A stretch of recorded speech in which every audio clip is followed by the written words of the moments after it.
Bună seara și bine ați venit! Bună seara! Puteți mai bine decât atât.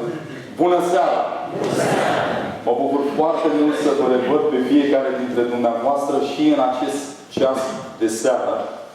Din nou, așa după cum am spus în prima seară, v-am promis că locul acesta va deveni neîncăpător. Și cred, prin credință, că până la sfârșitul programului nostru pe data de 9 martie, va trebui să dărâmăm un zid ceva ca să încapă toți oamenii care vor intra aici. Lăudat să fie bunul Dumnezeu pentru aceasta. Amin. Numele Lui să fie slăvit, toată slava să se întoarcă doar la bunul Dumnezeu. Și noi cu toți, cei care suntem aici și toți cei dragii noștri, să fim mântuiți în Împărăția Lui Dumnezeu. Vreau să vă spun, nu au trecut foarte multe ore de la momentele de dimineață în care ne-am întâlnit și am învățat împreună. Cine își aduce aminte care a fost subiectul pe care l-am studiat în această dimineață? Când Satana va intra în concediu. Și mesajul nostru a fost în jurul subiectului celor 1000 de ani. Ce se va întâmpla în timpul celor 1000 de ani? Vă recomand, subiectul acesta a fost înregistrat de dimineață și puteți să parcurgeți pas cu pas, așa cum noi am făcut-o împreună. Mâna sus, cei care ați fost de dimineață alături de mine. Mâna sus. Ați fost binecuvântați de studiul Cuvântului Dumnezeu? Dumnezeu să fie lăudat. Mâna sus, cei care sunteți pentru prima dată alături de noi în această seară. Pentru prima dată. Nu ați mai fost în nicio ocazie, sunteți pentru prima dată alături de noi. Mâna sus, mâna sus. Încerc să vă fac o fotografie și deși nu știu cum vă cheamă, vă promit, mă voi ruga pentru dumneavoastră.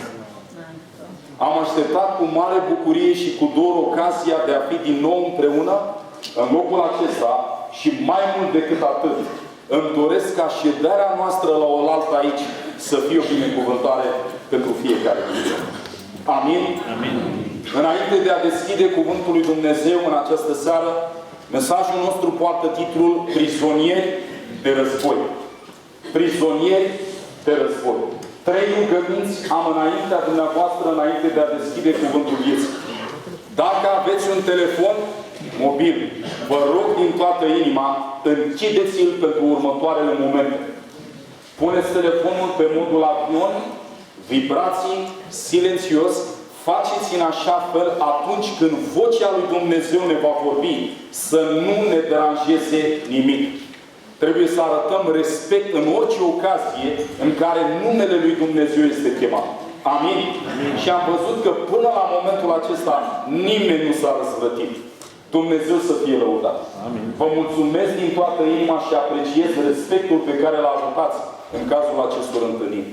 Cea de-a doua rugăminte pe care o am înaintea dumneavoastră, rugați-vă pentru mine. Vreau să vă spun, sunt un om care am nevoie de mântuire la fel ca și dumneavoastră. Sunt praf, țărână, pulbere, dar am nevoie de ajutorul lui Dumnezeu și în această ocazie. Și vreau ca să vă rugați pentru mine. Nu trebuie să spuneți decât atât. Doamne, pune Tu cuvântul Tău pe buzele acestui om. Adu-i aminte ceea ce a învățat din Sfânta Scriptură și trimite Duhul Sfânt peste el ca să ne împartă pâinea vieții. Cartea 2 Samuel, capitolul 23 cu versetul 2, Biblia spune: Duhul Domnului vorbește prin mine și cuvântul Său este pe limba mea. Aceasta este dorința sufletului meu seară de seară. Nu sunteți adunați în locul acesta să auziți cuvintele unui om. Ele nu vă pot ajuta. Singurele cuvinte care mă pot ajuta pe mine și pe dumneavoastră este cuvântul lui Dumnezeu despre care este spus că El este Duh și viață. Și de aceea, continuați să vă rugați pentru mine. În cel de-al 3-lea rând, pe măsură ce vom studia cuvântul lui Dumnezeu, aș vrea să gândiți. Dacă am gândit mai mult la biserică, multe dintre lucrurile pe care le facem în viața noastră, nu le-am mai face. Din nefericire, bisericile sunt locurile în care oamenii gândesc cel mai puțin. Dar dorința lui Dumnezeu este ca noi să judecăm împreună cu El. să raționăm atunci când citim, când învățăm din Sfânta Scriptură și să ajungem la concluziile adevărului, așa după cum dorește Duhul Sfânt al lui Dumnezeu. Amin? Amin. Mesajul din această seară, prizonieri de război. Mergem în Sfânta Scriptură, în Cartea Isaia, capitolul 46, citim de acolo versetul 9 și versetul 10. Isaia 46, versetul 9 și versetul 10. În pasajul acesta pe care noi îl citim, este prezentat un principiu foarte important pentru cei care vor să studieze Biblia. Priviți ce spune Sfânta Scriptură aici. Aduceți-vă aminte de cele petrecute în vremurile străbune, căci eu sunt Dumnezeu și nu este altul. Eu sunt Dumnezeu și nu este niciunul ca mine. Versetul 10. Eu am vestit de la început ce are să se întâmple și cu mult înainte ce nu este încă împlinit. Eu zic, hotărârile mele vor rămâne în picioare și îmi voi aduce la îndeplinire toată voia mea. Ce aș vrea să reținem din acest pasaj, nu voi predica, vom învăța împreună și în această seară. Cuvântul lui Dumnezeu ne spune că o calitate pe care îl separă pe Dumnezeu de toți acei Dumnezei falși, de idoli străini, este calitatea lui Dumnezeu de a spune sfârșitul de la început. Sau, în simple cuvinte, Dumnezeu ne poate spune viitorul cu mult înainte de a se împlini. Dați-mi voie să vă spun în această ocazie, astăzi am primit un mesaj din partea cuiva și era prezentată o știre care deja face înconjurul lumii. Într-una dintre seri, v-am promis, vom studia despre rolul Americii în profeția biblică. Cartea Apocalipsei vorbește cu subiect și predicat despre această națiune și vom vedea că Statele Unite ale Americii, țara care mărturisește că este garant a libertății de conștiință, este țara unde va izbucni persecuția pentru prima dată împotriva copiilor lui Dumnezeu în aceste zile din urmă. În locul dumneavoastră nu aș lipsi de la niciuna dintre prezentări. În acest clip pe care l-am primit, era o scenă unde președintele Ucrainei, Vladimir Zelenski, se găsea în Statele Unite ale Americii la Casa Albă. Eu vreau să vă spun, discuția pe care a avut-o cu președintele Americii n-a fost deloc una zilitoare. A plecat de acolo, aproape a fost izgonit de la Casa Albă. Și mulți oameni se întreabă ce se întâmplă în lumea noastră astăzi.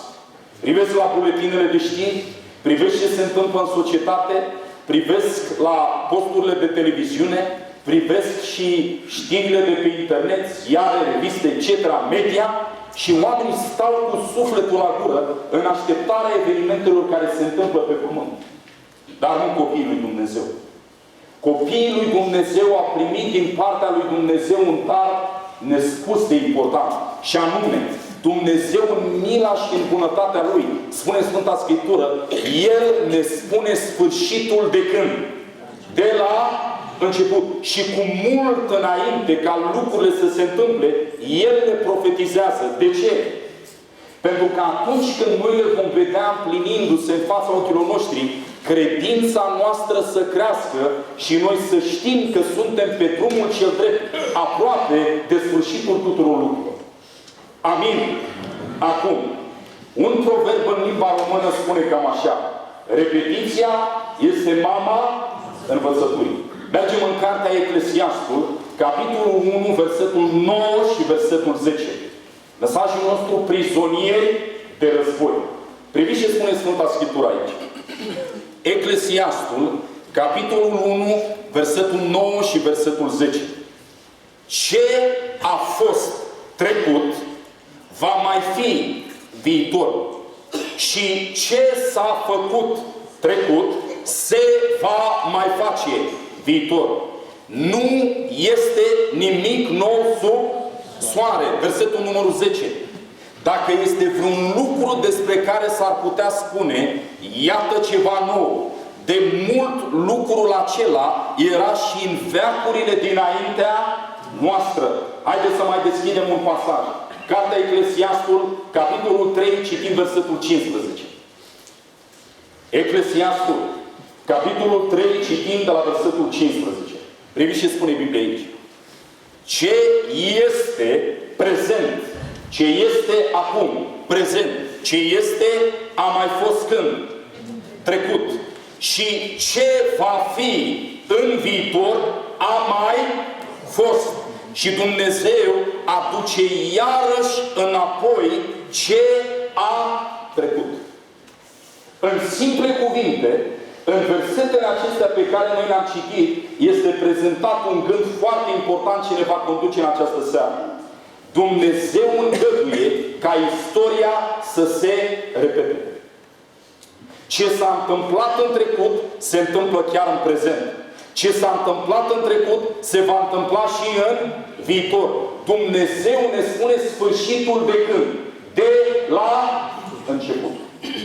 Acum, cu această temelie pe care o punem în studiul nostru în această seară, trebuie să înțelegem un lucru foarte important. Dacă dorim să știm cum se va sfârși marea luptă dintre bine și rău, cum se va sfârși totul în istoria acestui pământ obosit de păcat, trebuie să studiem pe baza a ceea ce noi am citit până acum. Trebuie să studiem cum a început marea luptă dintre bine și rău. Pentru că Dumnezeu ne spune sfârșitul, ajutați-mă, de la început. Dacă noi știm cum a început marea luptă, cu privire la ce a fost marea luptă dintre bine și rău la început, atunci putem ști cu siguranță cum se va sfârși și care va fi motivul pentru care se va desfășura o ultimă bătălie din marele război dintre bine și rău, dintre Hristos și Satana la sfârșit. Acum, vă aduc aminte un lucru foarte important. Când citim în Sfânta Scriptură, descoperim clar că problema păcatului nu a început pe pământ. Biblia ne spune în Cartea Genesei, capitolul 1, cu versetul numărul 11, un lucru important. Că în ziua a treia, a câta zi? În ziua a treia, Dumnezeu a făcut pomii, Dumnezeu a făcut vegetație. În ziua a treia. Întrebare pentru noastră. În ce zi a făcut Dumnezeu pe om? În ce zi? În ziua a șasea. Acum, în Cartea Genesei, în capitolul numărul 2, aș vrea să citim următoare. Genesa, capitolul numărul 2, și de aici vom citi împreună de la versetul numărul 9. Haideți să citim versetul numărul 9. Domnul Dumnezeu a făcut să răsară din pământ tot felul de pomi plăcuți la vedere și bun la mâncare. Genesa 2 repetă aceeași informație din capitolul 1 cu mai multe detalii. Întrebare. Pe baza capitolului 1, în ce zi a făcut Dumnezeu pomii? Ziua a treia. Și în ziua a treia spune Sfânta Scriptură că Dumnezeu a făcut și doi pomi. Pomul cunoștinței, binelui și răului și pomul vieții. În ce zi am spus că a fost făcut omul? Ziua a șasea. Cu alte cuvinte, atenție, înainte ca omul să fie creat, înainte ca omul să cadă în păcat pe pământul acesta, noțiunea de rău era deja prezentă în univers. Spun din nou pentru că este foarte important.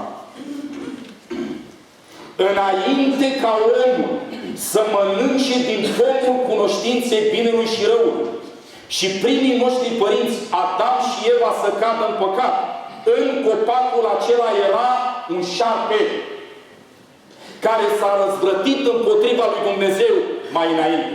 Păcatul nu își are originea pe pământul acesta, păcatul își are originea sus în cerul. Locuitorii pământului eu și cu dumneavoastră, omul, primii noștri părinți, au fost niște prizonieri luați în urma unui război început în cer. Mâna sus cei care ați înțeles, pe baza acestor informații, că păcatul n-a început pe pământ. Mâna sus. A trebuit să fie clar ca lacrimi. Acum, haideți să vedem unde a început problema aceasta.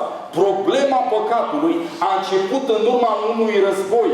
Locuitorii pământului, Adam și Eva, primii noștri părinți, au ajuns să fie prizonieri de război în acest mare conflict, la început, sus în ceruri, după cum spune Biblia. Mergem în Cartea Apocalipsei, capitolul 12, citim de la versetul 7 la versetul 9. Mesajul nostru, prizonieri de război. Priviți ce spune Biblia. Și în cer s-a făcut un război. Mihail și îngerii lui s-au luptat cu balaurul. Și balaurul cu îngerii lui s-au luptat și ei. Versetul 9, 8. Dar n-au putut birui. Și locul lor nu li s-a mai găsit în cer. Versetul 9.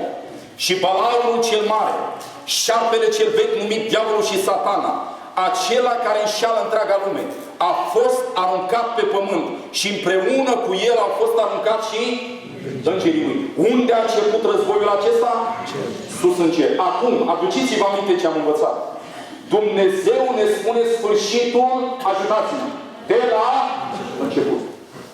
Câte grupe au fost angajate în războiul acesta la început pe baza Bibliei?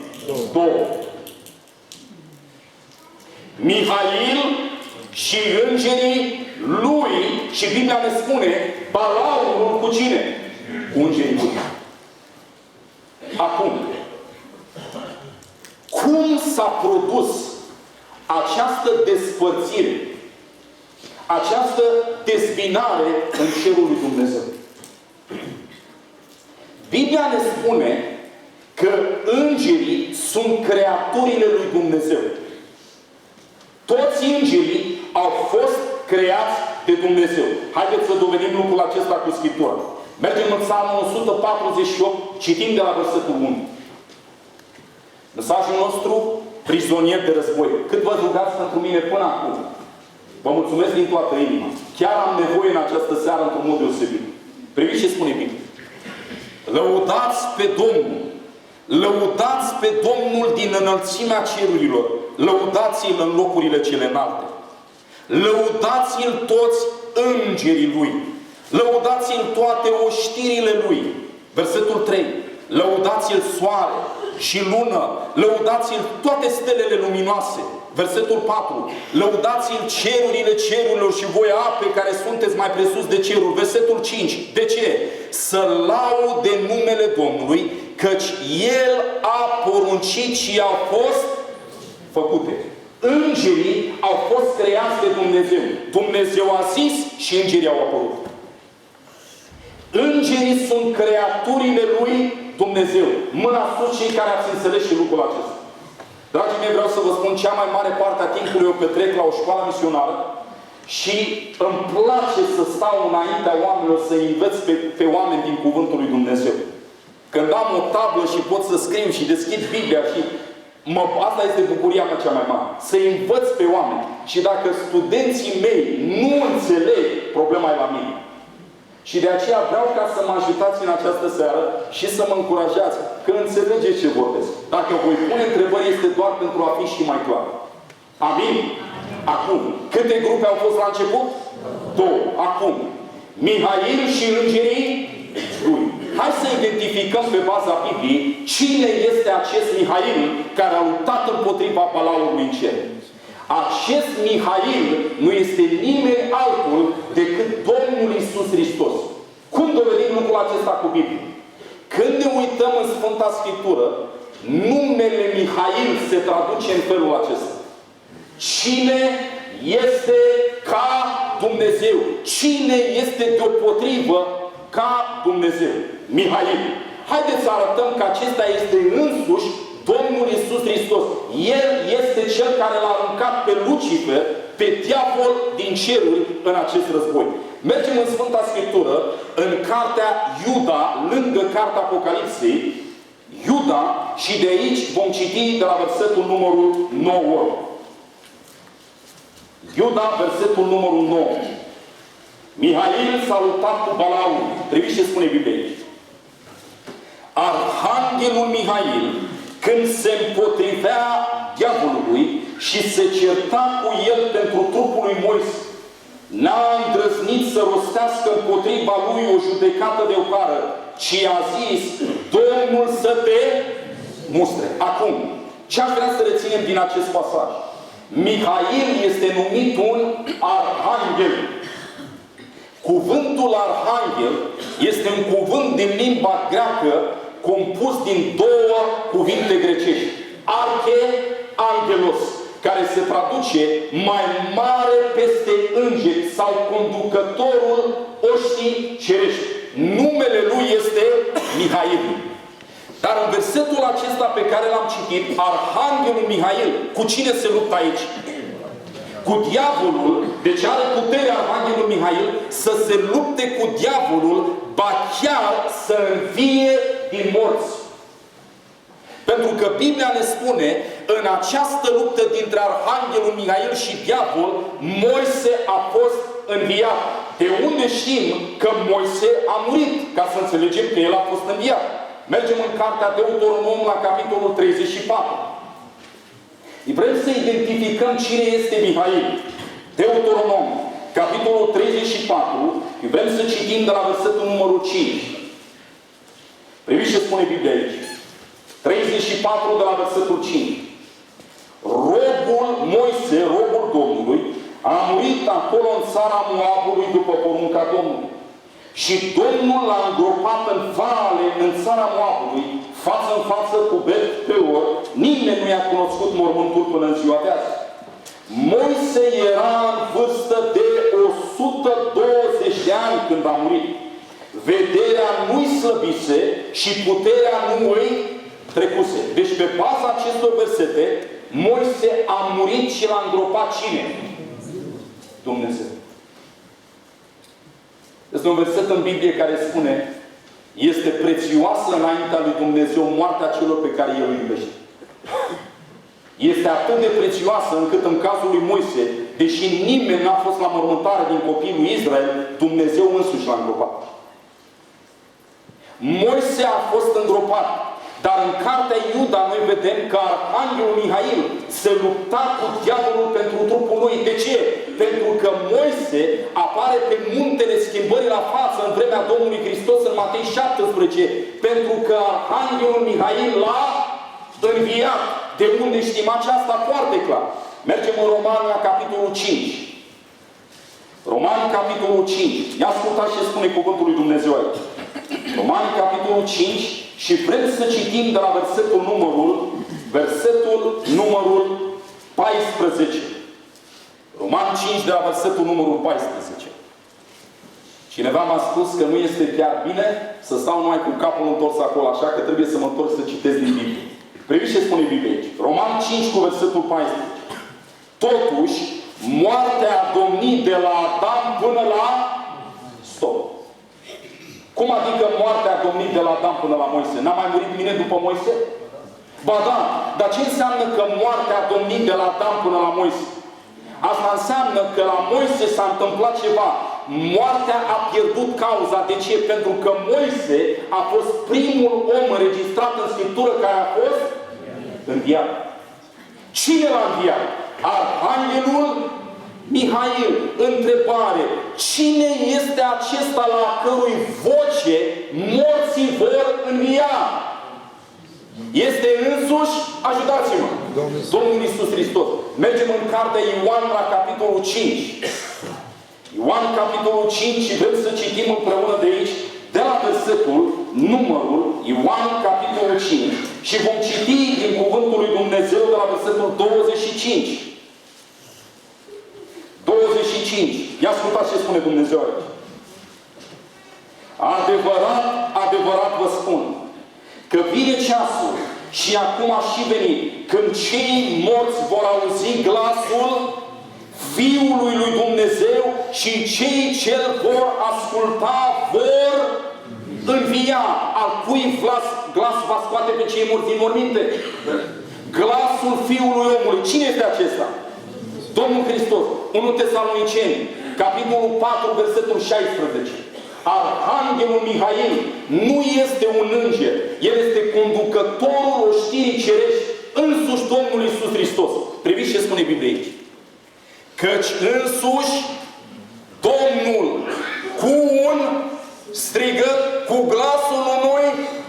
Cine este acesta care are glasul unui arhanghel? Însuși Domnul, și cu trâmbița lui Dumnezeu se va coborî din cer și întâi vor învia cei morți în Hristos.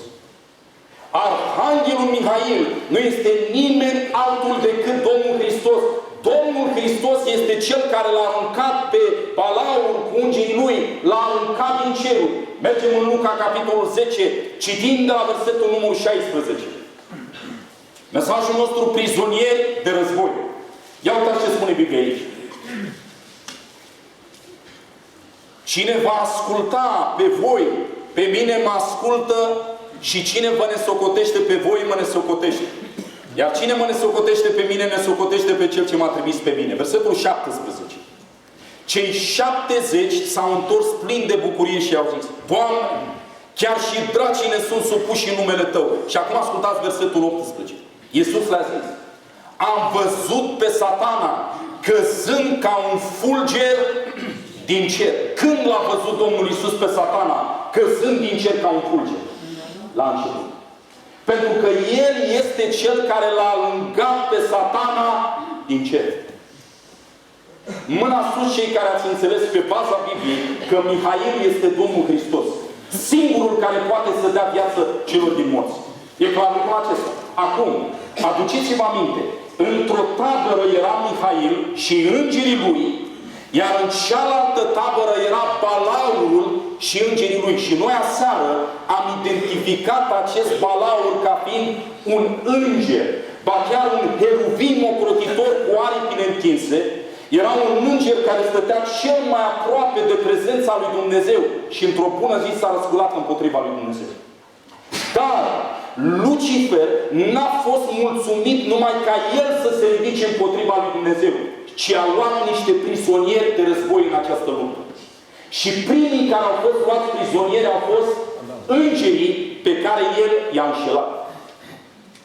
Aduceți-vă aminte ce noi am citit din Biblie: toți îngerii sunt creați de Dumnezeu. Întrebarea este: cum s-au produs aceste două grupe de îngeri în ceruri, când la început toți îngerii își găseau plăcere închinându-se lui Dumnezeu?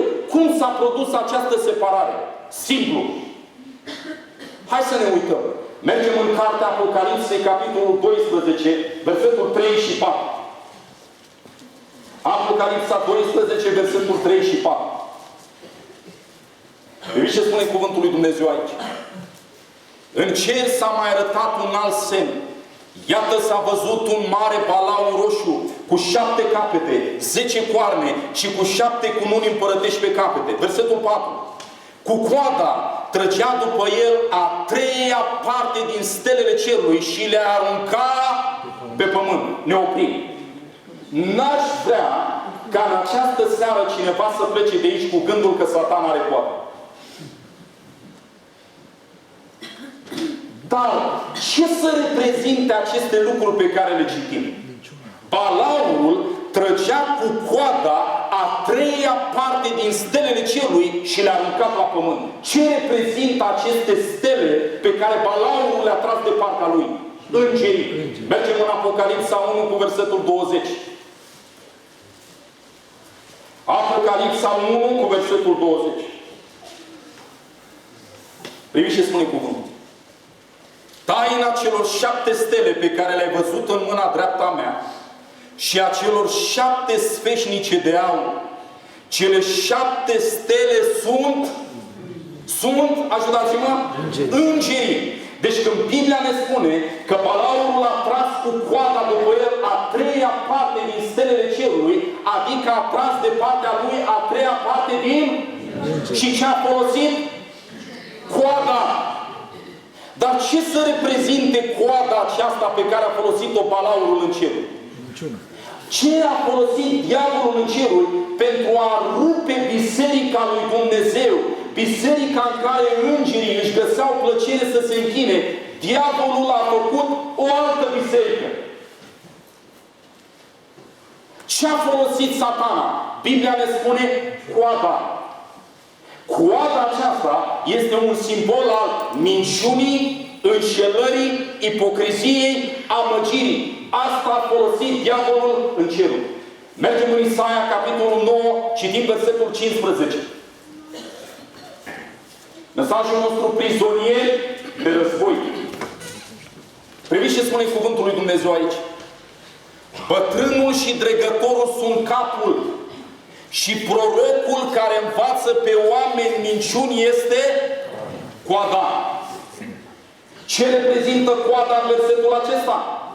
Minciuna, înșelarea. Dragii mei, este prezentat Satana ca fiind tatăl minciunii, înșelătorul.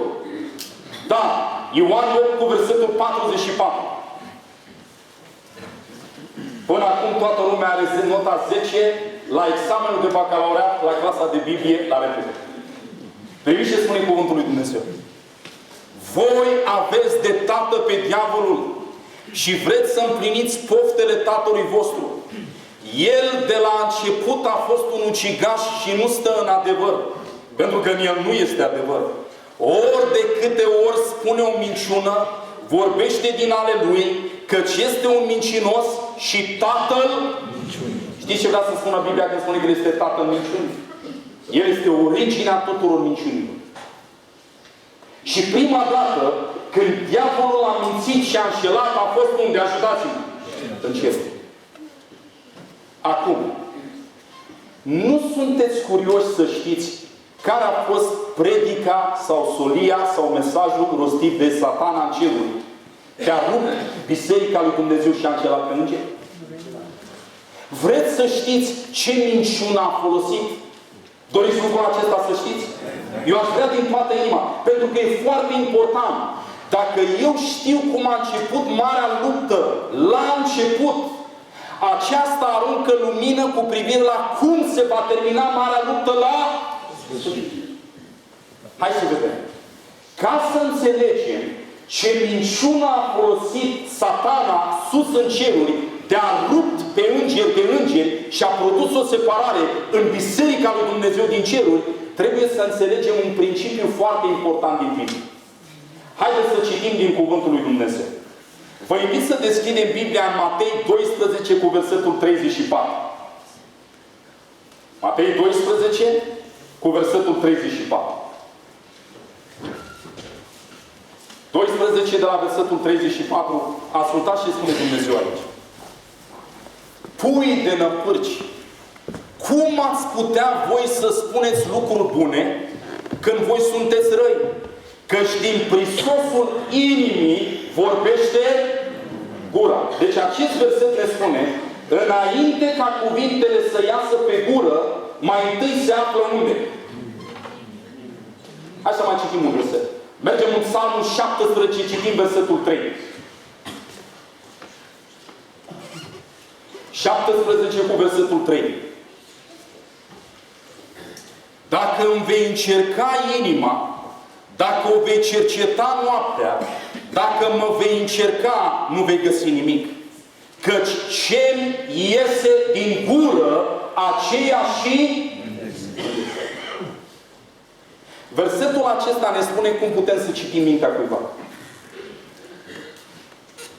Dacă vreți să știți ce are cineva în mintea lui, este suficient să fiți atenți la ce? Dacă pe buzele lui este Ronaldo, Messi, Ibrahimovic, etc., e clar că studiază Biblia. Așa este. Dumneavoastră ați înțeles ce am spus? Omul când el vorbește, reflectă ceea ce a strâns unde? În mintea lui. Acum, și-am spus că reprezintă coada, minciuna, înșelarea. Acum, dacă noi dorim să știm ce fel de minciună, ce fel de cuvinte a rostit diavolul la urechea îngerilor din ceruri care s-au răzvrătit împotriva lui Dumnezeu, Noi trebuie să înțelegem ce a avut Satana mai întâi ajutați-mă, în minte. Mâna sus cei care ați înțeles lucrul acesta, ca să mă asigur că nu vorbesc singur. Și mi-a să nu dormiți cu ochii deschiși. Dacă vrem să știm ce minciună a folosit diavolul, este important să știm ce el a avut în minte. Pentru că ce a avut în minte, planurile lui, acelea sunt cuvintele pe care el le-a rostit înșelându-i pe îngeri. Acum, haideți să vedem care erau planurile lui Lucifer în mintea lui. Mergem în Isaia, capitolul 14, citim de la versetul 12. Dragii mei, mă rog ca Duhul Sfânt să facă o lucrare pe care eu nu pot face niciodată. Mă rog la Bunul Dumnezeu ca în această seară ochii unuia dintre cei prezenți în această seară să se deschidă. Pentru că Domnul Hristos vine foarte curând. Și acel Mihail care a biruit la început, va birui și la sfârșit din nou. Și este foarte important ca noi să fim de partea câștigătoare astăzi. Să alegem să fim de partea Lui. Amin. Ia uitați care erau gândurile din mintea lui Lucifer. Cum ai căzut din cer, Luceafăr strălucitor, fiu al zorilor? Cum ai fost doborât la pământ, tu, biruitorul neamurilor? De unde a căzut? De unde? Din cer. Fiți atenți ce spune versetul 12. 13. Tu ziceai în inima ta, adică în minte. Acum, mă voi sui în... Stop. De unde a fost aruncat Lucifer? Din cer. Deci, n-ai cum să cazi de pe scară dacă mai întâi nu ești, ajutați-mă, pe scară. El a fost aruncat din cer, dar în timp ce era în cer, el spunea, mă voi sui în cer. Cu alte cuvinte, Lucifer nu era mulțumit de poziția pe care o avea. Aseară am învățat că era primul lângă tronul lui Dumnezeu. Era îngerul care excela în putere. Nimeni nu era mai aproape de Dumnezeu ca Lucifer. El a zis, nu e de ajuns. Mă voi sui în cer. Dar ce înseamnă expresia aceasta, mă voi sui în cer?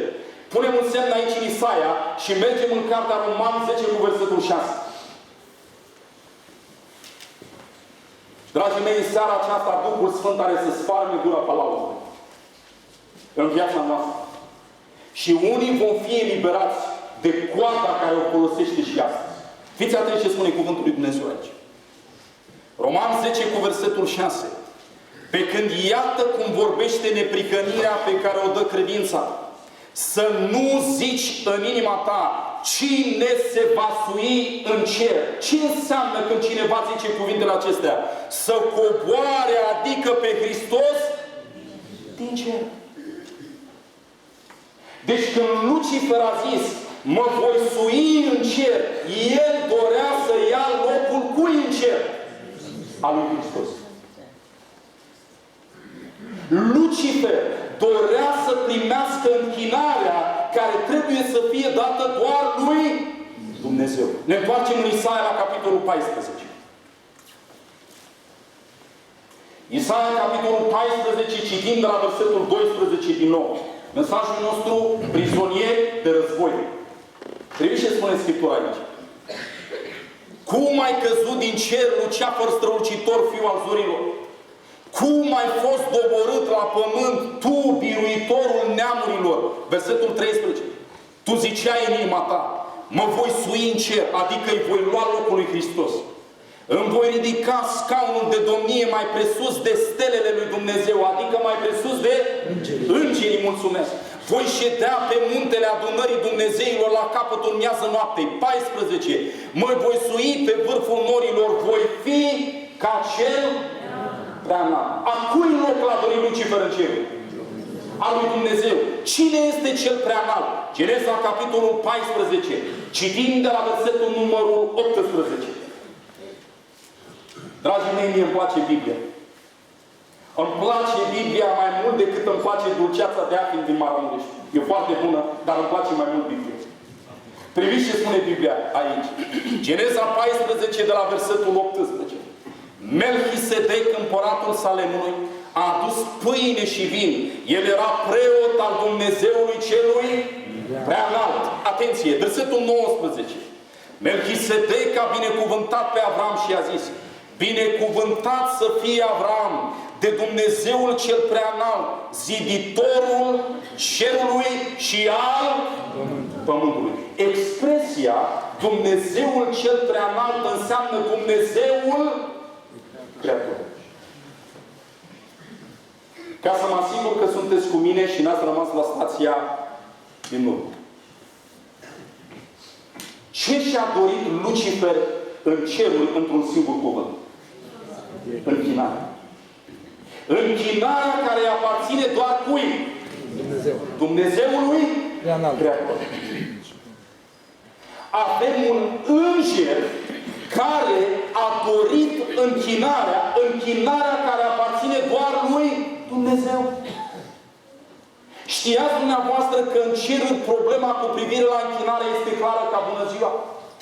Tot universul, toți îngerii care sunt în ceruri, toate creaturile lui Dumnezeu recunosc că singurul care merită închinarea este cel care are o putere și o abilitate pe care nu are nimeni, și anume faptul că Dumnezeu este Creatorul. Mergem în Apocalipsa 4 de la versetul 9. Am un dușman de fiecare dată când sunt invitat să vorbesc. Timpul. Cineva mi-a spus, zice, domnul Andrei, vorbiți prea puțin. Era să fac în fapt. A zis, trebuie să vorbiți un pic mai mult, parcă au trecut 10 minute. Nu, dragii mei, nu o să cadă nimeni de pe nicio fereastră. Când mai era cineva la fereastra aceea acolo, nu o să cadă nimeni. Vreau ca să înțelegem, dar paharul să nu curgă pe deasupra. Trebuie să fim cumpătați în predicare. Amin? Atenție, de la versetul 9. Când aceste făpturi vii aduceau slavă, cinste și mulțumiri celui ce ședea pe scaunul de domnie și care este viu în vecii vecilor. Cei 24 de bătrâni cădeau înaintea celui ce ședea pe scaunul de domnie și se închinau înaintea celui ce este viu în vecii vecilor, își aruncau cununii înaintea scaunului de domnie și ziceau: vrednic ești, Doamne, și Dumnezeul nostru, să primești slava, cinstea și puterea, căci Tu ai făcut toate lucrurile și prin voia Ta stau în ființă și au fost făcute. Tot universul recunoaște că singurul vrednic de închinare este cine? Dumnezeu. Acum, marea bătălie dintre bine și rău la început s-a dat cu privire la ce? La închinare. Dumnezeu ne spune sfârșitul, ajutați-mă, de la... Cu privire la ce credeți că se va da marea bătălie de la sfârșit dintre bine și rău? Închinare.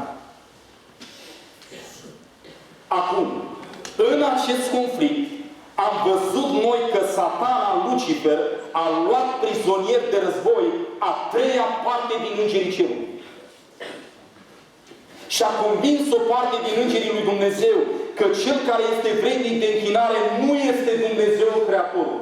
Din nefericire, planeta Pământ este aproape luată în întregime, în captivitate de aceeași coadă. Pentru că oamenii astăzi se închină aproape la oricine și la orice, numai nu la Dumnezeul Creator. Întrebare pentru noastră și pentru mine. Mâna sus cei care cunoașteți rugăciunea, îngerașul meu. Mâna sus. Eu am învățat-o pe de rost când am fost copil. Acum, ce calitate avea cel care s-a răzvătit împotriva lui Dumnezeu? Ce-a vrut Lucifer în cerul acest înger? Închinare. Întrebare. Se închină oamenii la îngeri astăzi? Da. Da sau nu? Da. Unde este scris în Biblie? Nicăieri. Hai să vedem. Dacă îngerii lui Dumnezeu vor închinare de la oameni. Mergem în Apocalipsa, capitolul 22, citim versetul 8 și versetul 9. Îngerii lui Dumnezeu, dacă vor închinare de la oameni. Priviți ce spune Biblia. 22, versetul 8 și versetul 9. Eu, Ioan, am auzit și am văzut lucrurile acestea. Și după ce le-am auzit și le-am văzut, m-am aruncat la picioarele îngerului care mi le arăta, ca să mă închin lui. Versetul numărul 9. Dar el mi-a zis, ferește-te să faci una ca aceasta. Eu sunt împreună slujitor cu tine și cu frații tăi prorocii și cu cei ce păzesc cuvintele din cartea aceasta.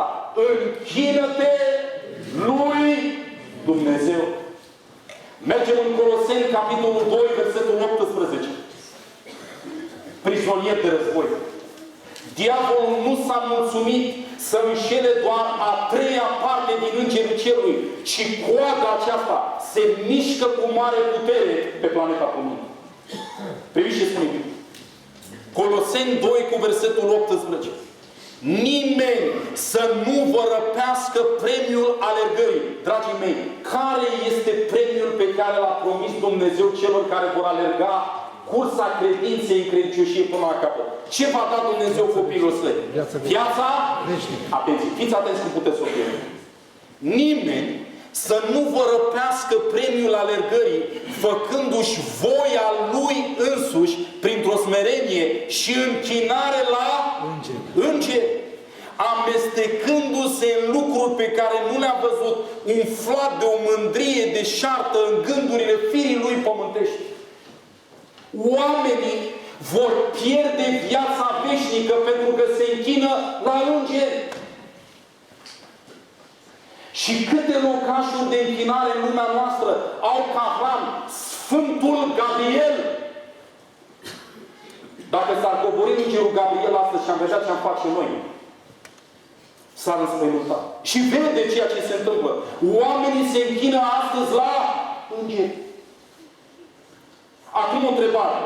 Când Dumnezeu l-a creat pe om, știți că Biblia ne spune că omul a fost creat mai prejos decât îngerii, cu puțin. Deci nu putem să ne închinăm la îngeri. De ce? Pentru că îngerii sunt creatură, nu creator. Dar la oameni ne putem închina. Da sau nu? Nu! E simplu. Pentru că ei nu sunt creatori. Ei sunt creatură. Dar cineva va spune, Domnul Andrei, stai puțin.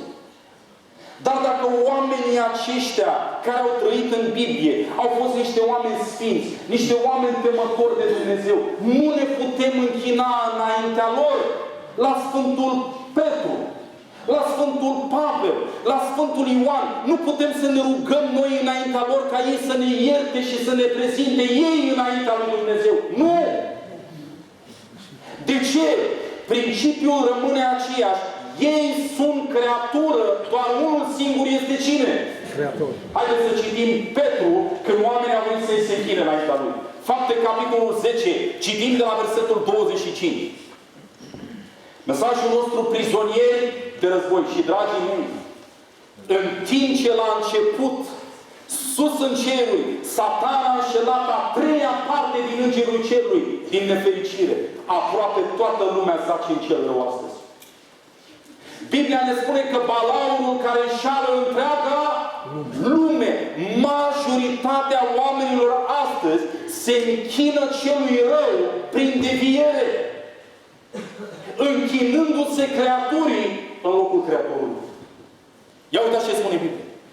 Când era să intre Petru, Corneliu, care ieșise înainte, s-a aruncat la picioarele lui și i s-a închinat. Înaintea cui s-a aruncat? Petru. Lui Petru. Fiți atenți ce răspunde Petru. Dar Petru l-a ridicat și i-a zis, scoală-te și eu sunt om. A acceptat Petru închinarea de la oameni? Nu. Da sau nu? Nu. Hai să ne uităm la Pavel. Faptele Apostolilor, capitolul 14. Faptele Apostolilor, capitolul 14. Vrem să citim împreună de la versetul numărul 8. Prizonier de război. Priviți ce spune Biblia. În Listra era un om neputincios de picioare, o loc din naștere, care nu umblase niciodată. El ședea jos și asculta pe Pavel când vorbea. Și Pavel s-a uitat țintă la el și fiindcă a văzut că are credință ca să fie tămăduit, a zis cu glas tare: scoală-te drept în picioare. Și el s-a sculat dintr-o săritură și a început să umble. Versetul 11. La vederea celor făcute de Pavel, noroadele și-au ridicat glasul și au zis în limba licaoneană: zeii s-au coborât la noi în chip omenesc. Au crezut că aceștia sunt Dumnezei. Citim mai departe. Pe Barnaba îl numeau Jupiter, iar pe Pavel Mercur, pentru că mânuia cuvântul lui Dumnezeu. Versetul 13. Preotul lui Jupiter, al cărui templu era la intrarea cetății, a adus taul și cununii înaintea porților și voia să le aducă împreună, să le aducă jertfă împreună cu noroadele. Versetul 14. Apostolii Barnaba și Pavel, când au auzit lucrul acesta, și-au rupt hainele și au sărit în mijlocul norodului și au strigat: oamenilor, de ce faceți lucrul acesta? Și noi suntem oameni de aceeași fire cu voi. Noi vă aducem o veste bună ca să vă întoarceți de la aceste lucruri deșarte la Dumnezeul cel viu, care a făcut cerul, pământul, marea și tot ce este în ele. Oamenii au vrut să se închine la Sfântul Pavel. Pavel și-a rupt hainele și a zis: nu! Închinați-vă cui? Închinați-vă lui Dumnezeu. Nu ne putem închina la îngeri. Nu ne putem închina la sfinți. Dar cineva va spune acum: dar la Fecioara Maria putem să ne închinăm. Avem o problemă. Maria este creator sau creatură? Să nu mă înțelegeți greșit. Ca și copiii lui Dumnezeu, trebuie să o privim pe Maria cu mult respect. Dumnezeu n-a ales-o pe femeia aceasta la întâmplare. A fost o femeie deosebită în vremea ei. Și Dumnezeu s-a folosit de ea. Chiar dacă de la începutul vieții Domnului Hristos până la sfârșitul vieții Domnului Hristos pe pământ, ea n-a înțeles ceea ce făcea Iisus. N-a înțeles nimic. Ea n-a înțeles scopul pentru care Hristos venise pe pământ. Totuși Dumnezeu a folosit. Și cu toate acestea, a fost un moment în experiența Domnului Hristos pe pământ, când oamenii în public au început să strige, ridicând-o pe Maria înaintea tuturor oamenilor. Și Iisus i-a coborât și pe ei și pe Maria jos. Hai să citim. În cartea Luca, la capitolul, vrem să citim din Cuvântul lui Dumnezeu din Luca, Evanghelia după Luca, și aș vrea să citim din capitolul 11, de la versetul 27. Priviți ce spune Cuvântul lui Dumnezeu aici. Pe când spunea Iisus aceste vorbe, o femeie din norod și-a ridicat glasul și a zis: ferice de pântecele care te-a purtat și de țâțele pe care le-ai sub. Despre cine vorbea? Acum ascultați răspunsul lui Iisus. Și el a răspuns: ferice mai degrabă de cei ce ascultă cuvântul lui Dumnezeu și îl împlinesc. În timp ce oamenii au început să o înalțe pe Maria, Iisus spune: nu. Întoarceți-vă la cuvântul lui Dumnezeu. Ba chiar Hristos spunea: mama mea și frații mei sunt cei ce ascultă cuvântul lui Dumnezeu și îl împlinesc. Dragii mei, în experiența noastră pe pământul acesta, singurul în care avem mântuire, singurul care stă între noi și Dumnezeu, care mijlocește pentru noi, este doar omul Iisus Hristos. Amin. Atât. Niciun preot, niciun pastor, niciun prezbiter, niciun episcop, niciun om, niciun înger, niciun sfânt, nimeni nu te poate ajuta. Pentru că toți au aceeași caracteristică. Toți sunt creați. Iar în spatele acestor mișcări de închinare este arhivrăjmașul de la început, care a cerut ca închinarea care trebuie să fie dată doar Creatorului, să fie primită de creatură. 1 Timotei, capitolul 2, cu versetul 5. Priviți ce spune Biblia aici. 1 Timotei 2 cu versetul 5. Ascultați. Căci este un singur Dumnezeu și este un singur mijlocitor între Dumnezeu și oameni. Omul Iisus Hristos. Cât de clar poate să fie? Îmi plac foarte mult cuvintele acestea. Este un singur. Este un singur mijlocitor. Ce înseamnă că unul singur? Nu mai nimeni decât omul Iisus Hristos. Fapte 4 cu versetul 12. Prizonieri de război. Priviți ce spune Scriptura.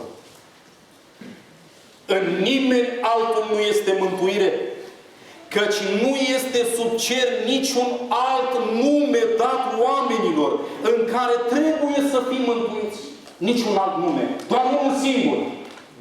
Iisus Hristos. Și, dragii mei, când privim astăzi în lumea noastră, cu durere în suflet observăm că acea minciună pe care diavolul a folosit-o sus în cer, o folosește de minune astăzi pe pământul acesta. Ce a făcut Dumnezeu cu Lucifer și cu îngerii lui, care au primit această predică și această învățătură? I-a aruncat în cer. Vă pun o întrebare, este una serioasă și vă pun cu lacrimi în vocea mea și cu lacrimii mele. Dumneavoastră credeți că dacă noi ne vom ține mai departe de aceste învățături omenești, noi mergem în cer?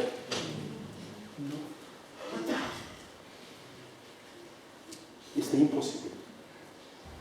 Și pentru că lumea zace în cel rău, pentru că lumea este înșelată aproape în totalitate, cu excepția unei mici rămășițe de copii credincioși al lui Dumnezeu, Dumnezeu are un plan de salvare, de eliberare a celor care sunt prizonieri de război. Și Dumnezeu ne cheamă și pe noi aici la Repede, și la Ruscova, și la Poienile de sub munte, și în toată țara. Dumnezeu ne trimite cu o solie care trebuie să ajungă în întreaga lume. Pentru că Dumnezeu ne spune sfârșitul de când? De la început. Bătălia la început s-a dat cu privire la închinare. Cine să primească închinarea? Dumnezeul Creator sau creatura? Hristos sau Satana? Adevărul sau minciuna? Dar oamenii au ales minciuna în locul adevărului.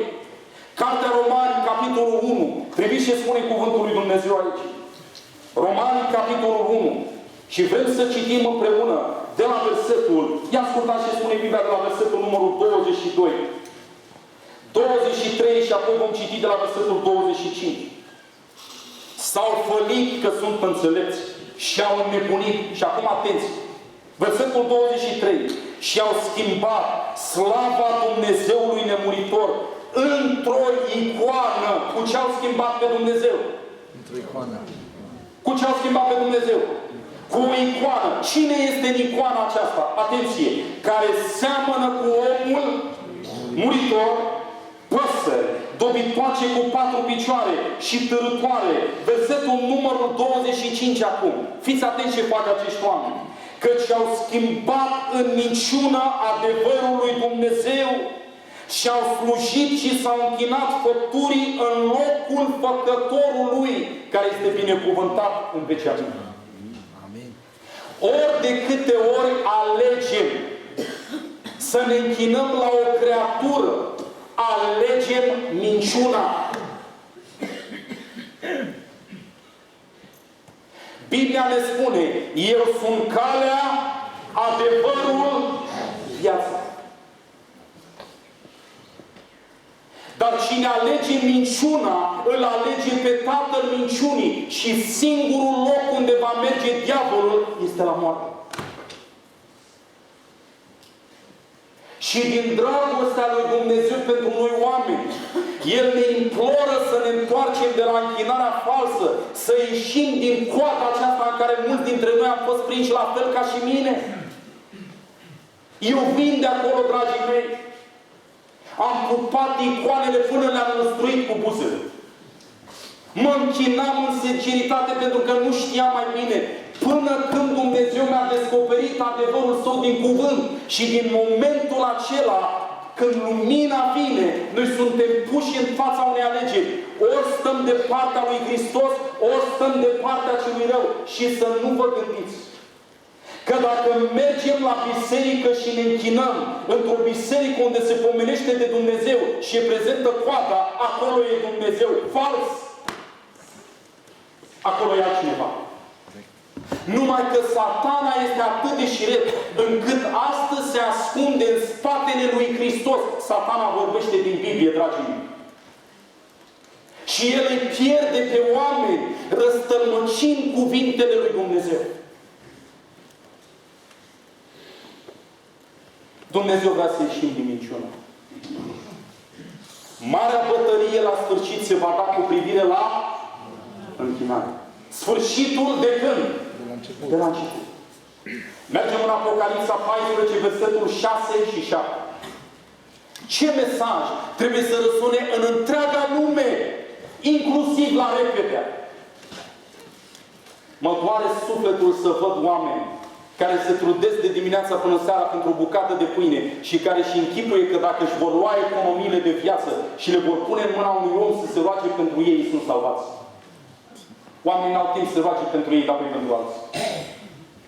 N-avem nevoie, dragii mei, de un scurt circuit în relația cu Dumnezeu. Trebuie să mergem direct la Dumnezeu și El ne poate ajuta. Amin? Amin. Cum să merg la un om care e un păcătos ca și mine și are nevoie de salvare ca și mine? Să mă rog lui să mă ierte? Singurul care mă poate ierta e cine? Domnul Iisus Hristos. Slăvit să fie numele Său. Amin? Ia uitați ce spune Biblia. Versetul 6. Și am văzut un alt înger care zbura prin mijlocul cerului, cu o evanghelie veșnică, pentru ca să o vestească locuitorilor pământului, oricărui neam, oricărei seminții, oricărei limbi, oricărui norod. Versetul 7. El zicea cu glas tare: temeți-vă de Dumnezeu și dați-i slavă, căci a venit ceasul judecății Lui și închinați-vă Celui ce a făcut cerul, pământul, marea și izvoarele apelor. Din grupul acesta trebuie să facem noi parte. Dar la sfârșit va fi o altă invitație. În spatele acelei invitații este însuși diavolul. Priviți ce zice Biblia de la versetul 9. 14 cu versetul 9.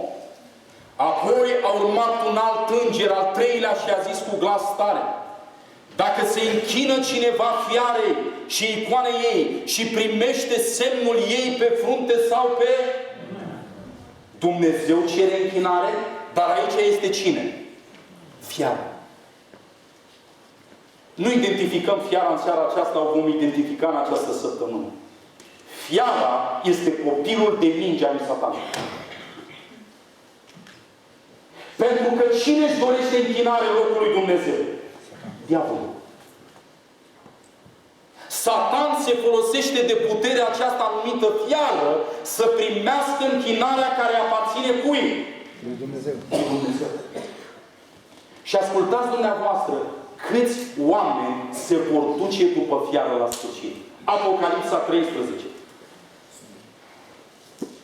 Versetul numărul 8. 13 cu 8. Fiți atenți. Și toți locuitorii pământului îi se vor închina. Majoritatea lumii acesteia, dragii mei, va participa în închinare falsă, cu excepția unei rămășiți. În rest, oamenii se vor închina altfel decât a zis Dumnezeu. Bătălia la sfârșit va fi cu privire la închinare. Mâna sus cei care ați înțeles lucrul acesta. Cunoașteți pe cineva care este prizonier de război în acest conflict? Sus în cerul, diavolul a luat niște îngeri prizonieri de război. Dar, dragii mei, când privești în viața mea și am multor oameni pe care îi cunosc suflete care se închină, nu așa după cum dorește Dumnezeu. Și știți care este tragedia cea mare? Marea tragedie este că noi ne gândim că dacă venim la biserică, punem mâinile la rugăciune, închidem ochii și ne rugăm, cântăm în numele Lui Iisus, asta înseamnă automat că noi ne închinăm lui Dumnezeu. Fals. Slavă Domnului că avem și posibilitatea aceasta. Dar, iubiții mei, închinarea înaintea lui Dumnezeu se manifestă într-un singur cuvânt. Ascultare. A te închina lui Dumnezeu înseamnă a sluji. Hai să citim din Cartea Matei la capitolul 4. Pentru că cineva va spune în această ocazie: slavă Domnului, eu nu mă închin nici la îngeri, eu nu mă închin la oameni, eu nu mă închin nici la nicio creatură, eu nu particip în închinarea falsă, eu sunt încă lângă Dumnezeu. Pune centurile de siguranță și pregătește-te de decolare. Pentru că Cuvântul lui Dumnezeu va demonta această înșelare de sine în care suntem noi prinși adesea. Pentru că închinarea înseamnă mai mult decât noi ne imaginăm. Priviți ce spune Biblia, Matei, capitolul 4, de la versetul 8, citim până la versetul 10. Matei 4, de la versetul 8 la versetul 10. Diavolul l-a dus apoi pe un munte foarte înalt, i-a arătat toate împărățiile lumii și strălucirea lor și i-a zis: toate aceste lucruri ți le voi da ție, dacă te vei arunca cu fața la pământ și te vei închina mie. Ascultați-mă cu atenție. Diavolul poate binecuvânta. N-am zis cum trebuie, e vina mea să spun altfel. Nu toate binecuvântările din viața ta vin de la Dumnezeu. Diavolul binecuvintează și îți dă bani, avere, prosperitate, etc. în schimbul la ceva. Suflet. Și când diavolul te binecuvintează, te binecuvintează exact ca un om care îngrașă un porc înainte de a sacrifica. Și de aceea, când vă uitați la viața dumneavoastră că sunteți prosperi, vă merge bine, aveți bani, aveți avere, aveți de lucru, aveți angajați, mașini, case, firme, etc., întreabă-te: cine mă binecuvintează?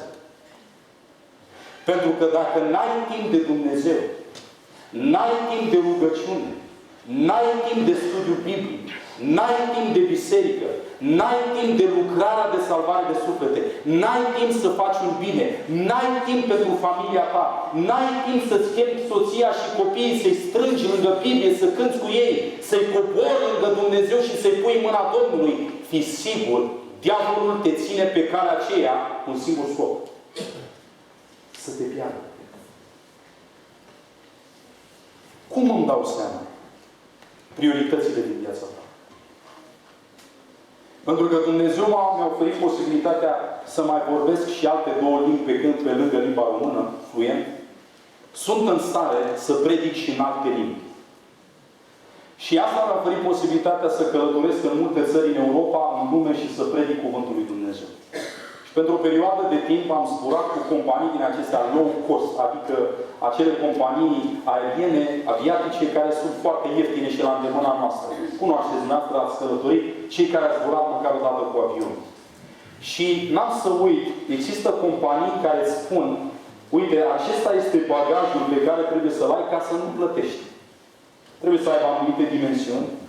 Înțelegeți despre ce spun? Trebuie să aibă anumite dimensiuni, o anumită greutate.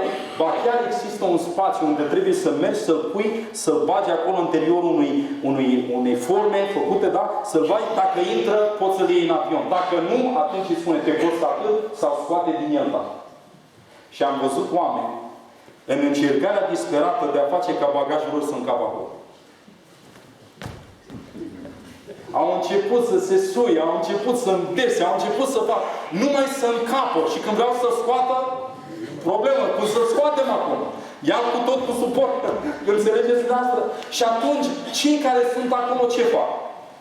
Îți spun: mai scoate ceva. Dragii mei, viața noastră este tot așa. În călătoria noastră, nu către Spania, Anglia, Elveția, Portugalia, în călătoria noastră către cer, nu încap multe lucruri în valiză. Dar când te gândești ce să pui, pune-le pe cele mai importante. Cum să realizezi? Sunt lucruri pe care nu trebuie să le dai pentru nimic în lume. Am ceva de lucru pentru tine, vină să-ți dau ceva de lucru în plus, o să câștigi, rămâi peste program. Mulțumesc foarte mult, mă așteaptă soția acasă și copiii și trebuie să mă rog împreună cu ei să cânt cu ei. Pentru niciun ban n-am să jertfesc timpul ăsta prețios cu ei. Pune asta în geamă la tine. Pune la tine în geamă. Nu scoate timpul tău de rugăciune cu Dumnezeu. Pleacă-te pe genunchi, citește Biblia, roagă-te, plănuiește să faci bine cuiva. Astea sunt lucrurile care trebuie să le pui primele în valiză. Dacă mai încape ceva, Dumnezeu să fie lăudat, dar dacă nu mai încape, renunță la orice altceva ce nu e important. Pentru că viața noastră este atât de șubredă, dragii mei. Astăzi suntem, mâine nu mai suntem. Și într-un singur moment îți va părea rău de tot ce ai lăsat, pentru că n-ai investit acolo unde era cel mai important. Unui bun prieten de-al meu i-a murit fiul într-un accident. Și l-am întrebat: care este lucrul pe care îl regrezi cel mai mult, pentru că fiul tău a trecut la odihna lui? Știți ce a spus? Ce regret cel mai mult este că în ziua în care băiatul meu a murit, eu nu m-am rugat pentru el așa cum ar fi trebuit.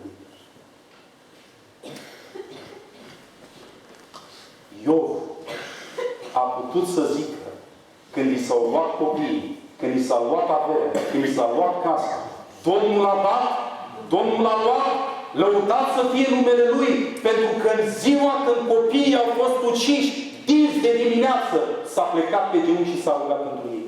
Și a pus în mâna Domnului. Și când a venit știrea că copiii lui au murit, el a zis: nu-i nimic. I-am dat lui Dumnezeu. El știe ce a făcut mai bine. Și în loc să smulgi părul din cap, ai speranță că într-o bună zi, în ziua învierii, te vei putea întâlni cu ei. Amin. Dar dacă trăiești viața alergând după 100 de lucruri, dragii mei, nu vom lua nimic de pe pământul acesta. Și Satana a venit la Domnul Iisus și a zis: vezi toată lumea aceasta? Ține ceva. Pentru că Satana, la momentul acela, ca și astăzi, era stăpânitorul lumii. Biblia vorbește despre diavol în 2 Corinteni, capitolul 4. Dumnezeul veacului acestuia. Oamenii se închină lui. Unii în mod direct, alții prin încoșe. Se închină celui doi. Și Domnul Iisus îi răspunde. Versetul 10. Pleacă, Satana, i-a răspuns Iisus.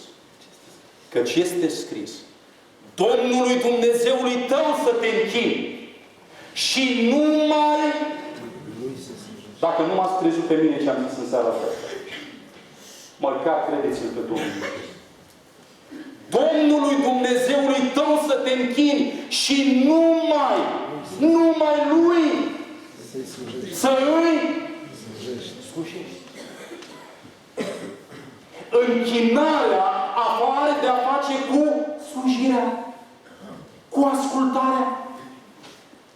Când te închini, asculți, atenție, dragii mei, când nu asculți de cuvântul lui Dumnezeu, te închini la idoli. Și cei mai mari idoli sunt în bisericile creștine. De unde știu? 1 Samuel, capitolul 15, de la versetul 22. Încheiem imediat. Mesajul nostru: prizonieri de război. 1 Samuel, capitolul 15, de la versetul 22. Samuel a zis: îi plac Domnului mai mult arderile de tot și jertfele decât ascultarea de glasul Domnului. Ascultarea face mai mult decât jertfele. Și păzirea cuvântului său face mai mult decât grăsimea berbecilor. Versetul 23. Căci neascultarea este tot atât de vinovată ca ghicirea. Neascultarea cu ghicirea. Neascultarea este spiritism. De ce?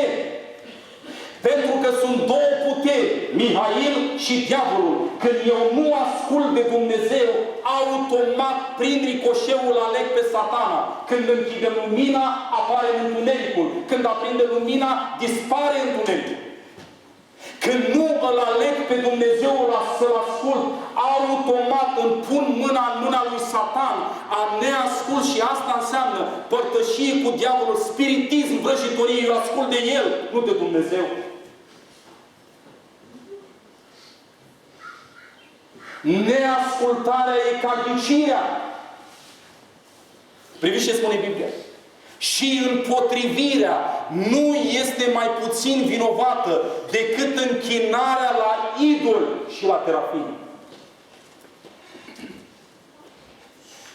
Îmi dați voie să vă dau exemple de idoli? Înainte ca să citesc, să vă dau exemplele acestea. Permiteți-mi să vă arăt cum oamenii astăzi încearcă să aducă păgânismul și să-l numească închinare la Dumnezeu. Mergem în cartea Exodului la capitolul 32. Închei. Exodul capitolul 32 și aș vrea să citesc înaintea dumneavoastră de la versetul numărul, haideți să citim de la versetul numărul 2 la versetul numărul 6. Sunt pe la poalele muntelui Sinai. Poporul s-a săturat că Moise stă pe munte cu Dumnezeu. Fă-ne un Dumnezeu să ne ducă mai departe. Fiți atenți ce spune Biblia. Aron le-a răspuns: scoateți cerceii de aur din urechile nevestele fiilor și fiicelor voastre și aduceți-i la mine. Și toți și-au scos cerceii de aur din urechi și i-au dus lui Aron. El i-a luat din mâinile lor și a bătut aurul cu dalta și a făcut un vițel turnat. Și au zis: Israele, iată Dumnezeul tău care te-a scos din țara. Fiți atenți. Ce au făcut ei? Un vițel ăsta ce era? Un idol. Dar când au adus idolul acesta, ei au zis: nu, idolul acesta îl vom consacra, îl vom dedica închinării lui Dumnezeu. Fiți atenți ce spune cuvântul. Versetul 5. Când a văzut Aron lucrul acesta, a zidit un altar înaintea lui și a strigat: mâine va fi o sărbătoare în cinstea idolilor. În cinstea cui? Domnului. Mergem mai departe. Versetul 6. Și a doua zi s-au sculat dis de dimineață și au adus arde de tot, jertfe de mulțumire. Poporul a șezut, de-a mâncat, a băut, apoi s-a sculat să joace. Și acum fiți atenți. Mâncatul, băutul, jucatul, sopăitul de închinare. Și știți ce e catastrofal? E numele Domnului.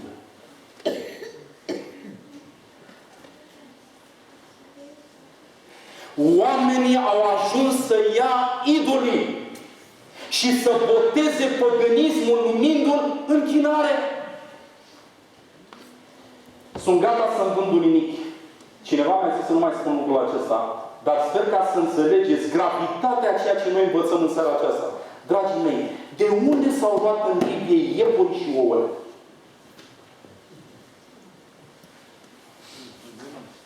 Unde scrie în Biblie?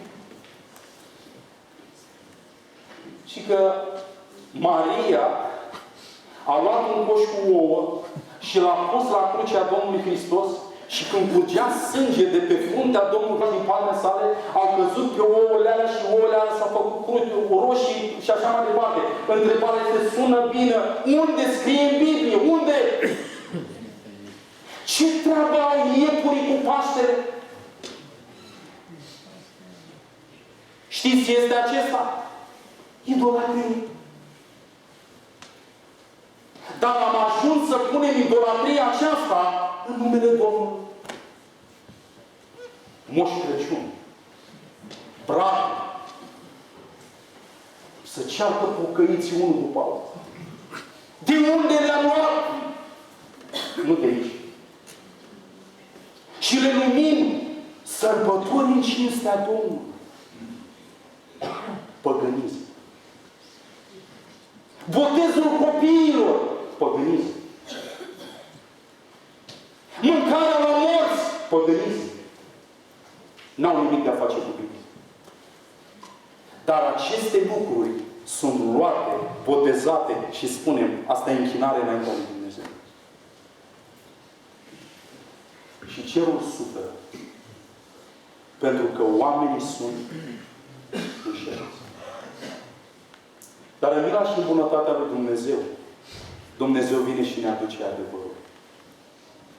Și cu adevărul lui Dumnezeu, în mila și în bunătatea sa, El vrea ca noi să ieșim din întuneric la lumina sa minunată. Și la fel cum la început, niște îngeri au ales să stea de partea lui Mihail. Este privilegiul nostru ca la sfârșit să stăm de partea lui Dumnezeu. Câți dintre dumneavoastră ați înțeles în această seară despre ce am predicat? Câți ați vrea să spuneți, Doamne, vreau să rămân de partea închinării adevărate la sfârșit. Ajută-mă. Este aceasta dorința dumneavoastră? Este dorința dumneavoastră de a lăsa idolatria la o parte și a trăi în ascultare de Cuvântul lui Dumnezeu? Dragii mei, cartea aceasta pe care noi o citim, ținem în mână, este o carte pentru care oamenii au plătit cu viața lor. Am ascultat mărturia unei persoane care povestea despre ceva ce s-a întâmplat undeva în America de Sud, în urmă cu mai mulți ani, când, într-un timp în care era interzis să te aduci și să te închini, au intrat niște soldați înarmați într-o biserică în timp ce oamenii se închinau.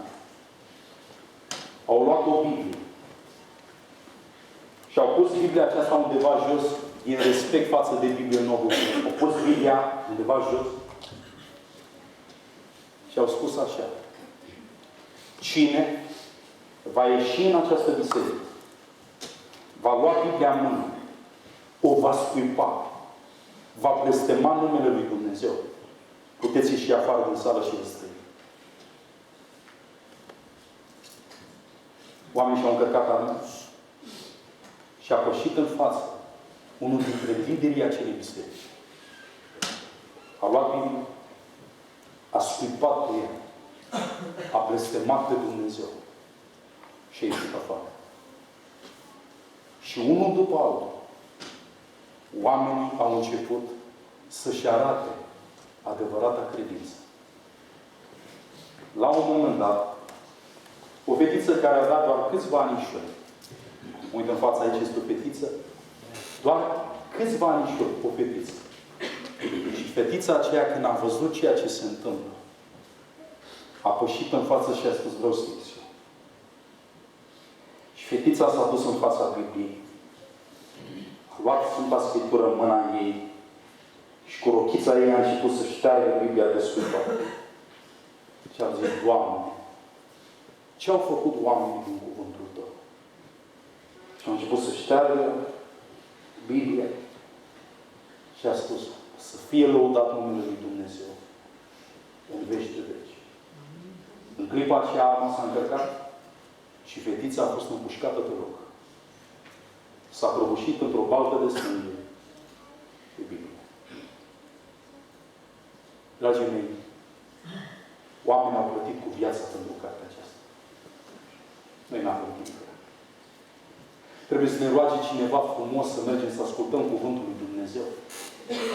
Alții au ajuns la o idee mai bună. Să-i amenințe pe membrii bisericilor lor că îi pleastă-mă Dumnezeu dacă se duc să asculte din Biblie. Diavolul este toate și el. Și știți de ce se teme? Pentru ca oamenii să poată să nu vină în contact cu lumina lui Dumnezeu.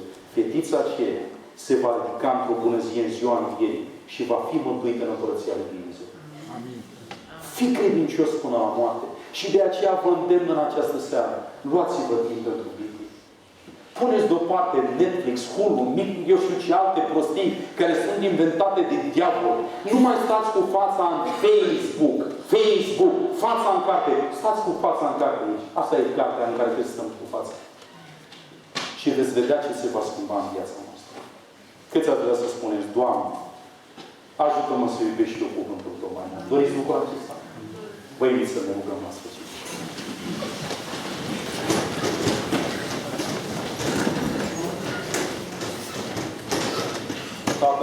care tronezi în cerul, Doamne. În numele Domnului Hristos îți mulțumesc pentru ocazia din seara aceasta. Îți mulțumesc, Doamne, pentru toți oamenii care au venit să audă cuvântul Tău.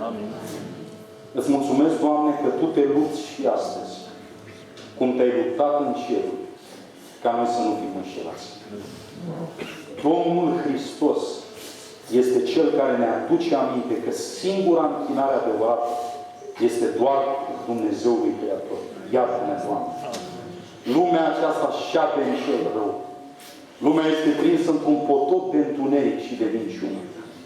Dar te rugăm, ca martorii Tăi, prin viața noastră și prin cuvântul Tău, Doamne, să-i chemăm pe oameni la o mântuire atât de mare. Te rugăm să ne ierți pe toți. Dacă am fost prizonieri, luași în acest război, Doamne, eliberează-ne, Doamne Iisus. Intră și sfarmă temnița care ne ține. Amin. Și te rugăm în numele Domnului Hristos. Dă-ne putere să rămânem de partea Ta până la sfârșit. Amin. Căci venirea Ta este foarte aproape. Într-un mod special, mă rog, pentru oamenii din Repedea, Ruscova, Poienile de sub munte. Doamne, binecuvintează pe cei prezenți. Binecuvintează, Doamne, aceste cetăți. Lucrează cu Duhul Tău cel Sfânt pentru mântuirea oamenilor, pentru că timp nu mai este. Și venirea Ta este foarte aproape. Ne predăm viața în mâinile Tale. Încurajează pe cei descurajați. Mângâie pe cei întristați, Doamne Iisuse. Vindecă pe cei bolnavi prin puterea Ta. Amin. Căci l-am cerut toate. În numele Domnului Hristos și îți mulțumim. Amin. Amin.